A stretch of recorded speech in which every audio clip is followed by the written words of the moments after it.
अस्सलाम वालेकुम व्यूवर्स, आज मैं आपको अपने चैनल में खुशामदीद कहती हूँ। तो व्यूवर्स, मेरे चैनल को लाइक और सब्सक्राइब ज़रूर करें। टॉपिक ये है कि बीवी के साथ काम करने के लिए मियाँ बीवी को कौन से वक्त को मुकर्रर करना चाहिए और इसका तरीकाकार क्या होना चाहिए। आज मैं आपको बताऊंगी। कुछ लोगों के ये सवाल होते हैं कि जब वो बीवी के साथ काम करते हैं तो वो सो जाती हैं, या बाज़ लोग ये कहते हैं कि काम करते वक्त वो जल्दी फारिग हो जाते हैं।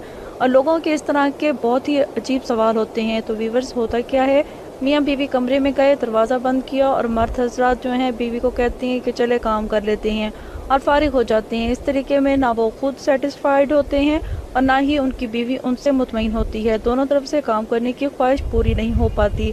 दोनों चिड़चिड़ेपन का शिकार हो जाते हैं, क्योंकि दोनों में से किसी को भी वो राहत और तस्कीन हासिल नहीं हो पाती जो एक लाइफ पार्टनर से हासिल होती है। अक्सर लोग ये कहते हैं बीवी काम के लिए राज़ी नहीं होती, सो जाती है, और कभी आप सो जाते हैं। अब गलती इसमें क्या होती है, मर्द हजरात भी सुबह से लेकर शाम तक काम करते हैं और थके हुए होते हैं, और बीवी भी सुबह से लेकर शाम तक घर के कामों में मसरूफ़ रहती है। ऐसी सूरत में जब आप बीवी से काम करते हैं, इस वक्त आपका दिल नहीं चाह रहा होता, लेकिन शैतान उकसा रहा होता है।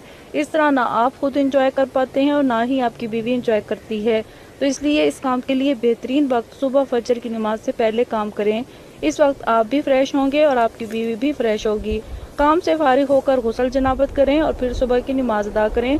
शदीद भूख की हालत में भी काम ना करें। तो व्यूवर्स, ये थी मेरी आज की वीडियो जो यकीनन आपको पसंद आई होगी। तो मुझे इजाज़त दें, नेक्स्ट वीडियो तक अल्लाह हाफिज़।